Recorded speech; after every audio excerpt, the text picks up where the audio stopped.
자, 창세기 19장으로 넘어왔습니다. 창세기 19장 1절에서 8절까지입니다. 오늘 저녁 때 그 두 천사가 소돔에 이르니 마침 롯이 소돔 성문에 앉아있다가 그들을 보고 일어나 영접하고 땅에 엎드려 절하며 이르되 내 주여 돌이켜 종의 집으로 들어와 발을 씻고 주무시고 일찍이 일어나 갈 길을 가소서. 그들이 이르되 아니라 우리가 거리에서 밤을 새우리라. 롯이 간청하매 그제서야 돌이켜 그 집으로 들어오는지라. 롯이 그들을 위하여 식탁을 베풀고 무교봉을 구우니 그들이 먹으니라. 그들이 눕기 전에 그 성사람 곧 소돔 백성들이 노소를 막론하고 원근에서 다 모여 그 집을 에워싸고 롯을 부르고 그에게 이르되 오늘 밤에 내게 오는 사람들이 어디 있느냐 이끌어내라. 우리가 그들을 상관하리라. 롯이 문 밖에 무리에게로 나가서 뒤로 문을 닫고 이르되 청하노니 내 형제들아 이런 악을 행하지 말라. 내게 남자를 가까이 하지 아니한 두 딸이 있노라. 청하건대 내가 그들을 너희에게로 이끌어내리니 너희 눈에 좋을 대로 그들에게 행하고 이 사람들은 내 집에 들어왔은즉 이 사람들에게는 아무 일도 저지르지 말라. 우리는 세상 한가운데 살죠. 예, 세상 한가운데 살면서 믿는 사람으로서 빛과 소금의 역할을 하려고 합니다. 그럴 때마다 세상은 우리가 우리의 정체성을 가지고 믿는 자로서의 정체성을 가지고 살 때 우리를 조롱하고 비웃죠. 또 우리가 하는 권면이나 우리가 하는 책망에 대해서 설교하냐라고 우리를 비웃습니다. 우리가 세상에 살면서 우리는 세상에서 머리가 되고 꼬리가 되지 않고 살 수도 있죠. 또는 세상에서 하나님이 주신 은혜와 또 형통함으로 번영을 누릴 수도 있고 인정을 받고 내로라 하면서 살기도 합니다. 그러나 우리는 이 세상에 있으나 이 세상에 속하지 않았기 때문에 이 세상에서 어쩔 수 없는 괴리감을 느끼면서 살 수밖에 없는 존재들입니다. 예. 그럴 때 우리는 이 세상에서 어떻게 임해야 되는지 이 창세기 19장의 이 사건들이 우리에게 교훈을 가르쳐 준다 할 수 있습니다. 하나님은 아브라함을 방문하셨습니다. 그리고 하나님의 뜻을 계시하셨죠. 소돔과 고모라를 멸할 것이라는 비밀을 알려주셨습니다. 아브라함은 그래서 하나님께 가까이 나아가 하나님 앞에 중보를 했습니다. 의인이 10명만 있다면 그 땅을 멸하시겠느냐라는 겁니다. 그 대화를 하는 그 가운데서도 두 천사는 하나님의 뜻을 이루기 위해 소돔으로 향합니다. 오늘은 그 소돔을 방문한 두 천사의 얘기가 나오는 것이죠. 자, 1, 2절에 보면 저녁 때에 그 두 천사가 소돔에 이르렀다고 합니다. 마침 롯이 소돔 성문에 앉아있다가 그들을 보고 일어나 영접하고 땅에 엎드렸다고 했어요. 1절에. 네. 천사가 소돔에 도착한 시간은 어두웠고 롯은 그때 때마침 성문에 앉아 있었습니다. 성문에 앉아 있다라는 것은 그 성문에서 우리가 대적의 성문을 차지하라 이런 표현이 있는 것처럼 재판이나 여론 수렴의 장소입니다. 그 성읍의 리더들이 앉는 자리가 바로 권위의 자리이고 그곳이 바로 성문인 것이죠. 공동체의 법적 문제를 논의하기도 하고 상거래를 하기도 하고 그곳에서 모든 소문이 퍼뜨려지는 그곳에서 읍소하고 뭔가 의견을 개진하는 그런 자리에 롯이 앉아 있었다는 것은 롯은 어떻게 보면 소돔에 와서 정착한 외부인이었죠. 그럼에도 불구하고 롯은 그곳에서 어떻게 보면 성공한 유지였다는 겁니다. 엘람왕의 열람꾼에 의해서 포로로 잡혀갔을 때 롯이 아브라함에 의해서 구출됐죠. 그런 고난을 겪은 후에도 롯은 계속 소돔에 머물렀다는 것을 알 수 있습니다. 왜 그럴까요? 소돔은 그렇게 버릴 수 있는 곳이 아니었어요. 그가 이뤄놓은 터전이 소돔에 있었기 때문입니다. 이 나중에 이제 보면 9절에 보면 그런 표현이 나오죠. 9절에 오늘 본문은 8절까지지만 9절에 보면 이 롯을 소돔 사람들이 네가 법관이야? 우리의 법관이야? 이렇게 말하는 것처럼 보면 이 그의 지위가 뭔가 판단하고 이런 주의에 있었다는 것을 말하기도 하는 것입니다. 자, 오늘 본문에 마침이라는 게 있어요. 때마침, 우연이죠. 우리 인생에 있어서 우연히 일어나는 일처럼 보이지만 실제로는 우연이 아니에요. 왜죠? 우연은 우연은 하나님의 섭리와 경륜에서 보면 그 하나님의 뜻이 이루어지는 것입니다. 하나님의 천사들은 지금 이곳을 온 이유가 롯을 만나기 위해 온 거예요. 근데 때마침 롯이 성문에 앉아 있었고 그들을 만납니다. 이런 일들은 우연을 가장한 필연인 것이죠. 자, 롯이 천사들을 보고 절을 합니다. 이 절을 한다는 것은 동양인에겐 매우 자연스러운 행위이지만 동양적인 인사를 한 것이 아니라 롯에게는 본능적으로 이 사람들의 구별됨을 알아본 것이에요. 하나님께서 가까이 계신다는 것을 아는 그 상서롭지 못하는 비범한 어떤 센스가 있었다는 겁니다. 롯이 성문에 앉아서 성문으로 들어오는 모든 나그네들을 다 아는 채 했고 영접했다는 뜻이 아니라 롯은 한눈에 아브라함이 자신을 방문한 그 3명의 방문자들을 기꺼이 또 기쁘게 영접했던 것처럼 이들의 비범함을 감지할 수 있었다는 것이죠. 그나마 이것이 소돔의 이 성 안에서 롯이 그 시대 사람들과 그 성읍의 사람들과는 구별될 수 있는 다른 점이었습니다.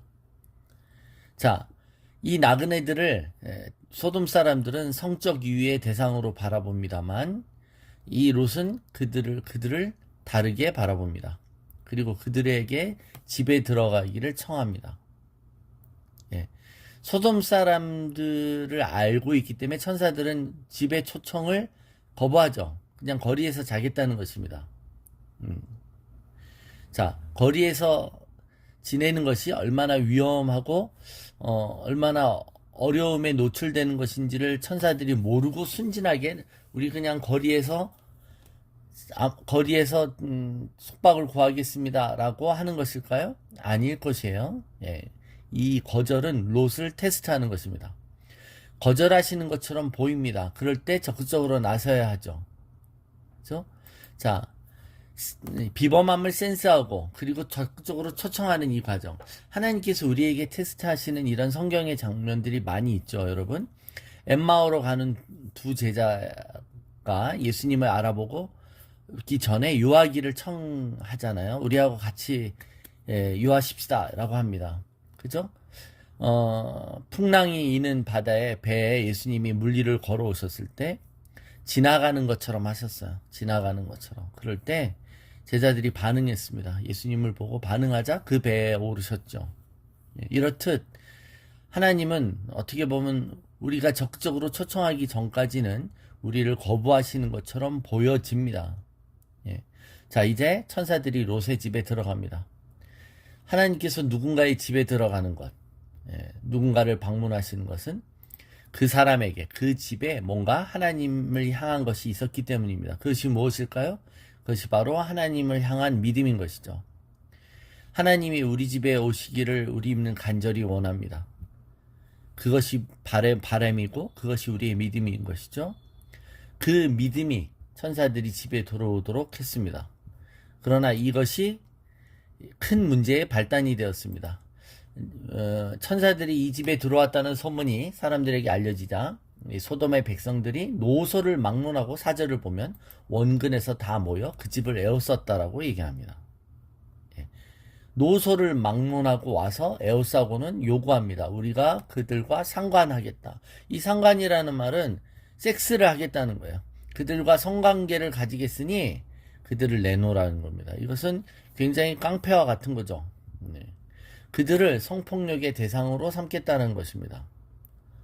자, 이제 낭패에 처한 롯은 이 문제를 해결하기 위해 대안을 제시합니다. 6절부터 8절을 보면 문 밖에 무리에게로 나가서 자, 뒤로 문을 닫고 그들에게 청합니다. 그들에게 부탁하죠. 내 형제들아 라고 불러요. 이제 여러분, 나도 소돔 사람이잖아요. 그죠? 나도 여기 여러분과 같은 소돔 사람입니다. 그쵸? 우리가 남이 아닙니다. 서로 사랑해야 합니다. 라고 치고 있어요. 그러면서 손님들을 제발 그대로 놔두라는 겁니다. 대신 너희들이 재미를 볼 수 있는 대상을 내가 대신 내줄 건데 우리 집에 시집 안 간 자신의 딸을 내주겠다는 겁니다. 이 롯의 대안이 우리에게 더 충격적이지 않습니까? 아무리 자기 집에 방문한 귀한 비범한 손님을 보호한다고 쳐도 어느 아비가 자신의 딸을 성폭력의 대상으로 선뜻 내주려고 하는 걸까요? 딸을 대신 내주려고 하는 이 제안의 배경에는 어떤 의도가 있는 걸까요? 이미 두 딸은 소돔의 청년들과 약혼 관계였습니다.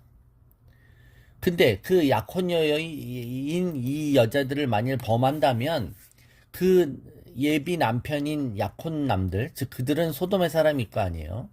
그 사람들의 얼굴을 봐서라도 함부로 못할 것을 기대했을 수도 있다는 것이죠. 그나마 인맥을 사용해 그들의 처가 될 사람들을 대신 내세움으로 아무 위에도 가하지 않게 하려는 것도 있을 수 있다라는 겁니다. 즉 나도 너희 소돔 사람들과 앞으로 사돈이 될 사람인데 이쯤에서 그만하십시오 라고 말하는 것입니다. 자 그러나 너희들 어디서 성폭력을 행하려고 해 라고 야단치거나 그들을 비난하고 책망하려는 것보단 너희들의 성적 욕구를 채울 다른 대안을 제시함으로 어떻게 보면 소돔 사람의 이런 난폭하고 가학적 이런 문화의 언어를 자기도 동참하면서 그들을 달래려고 했다는 것입니다. 그가 지금 노력해서 지키려고 하고 그와 관계를 망가뜨리지 않고 그가 애쓰고 있는 것은 무엇입니까?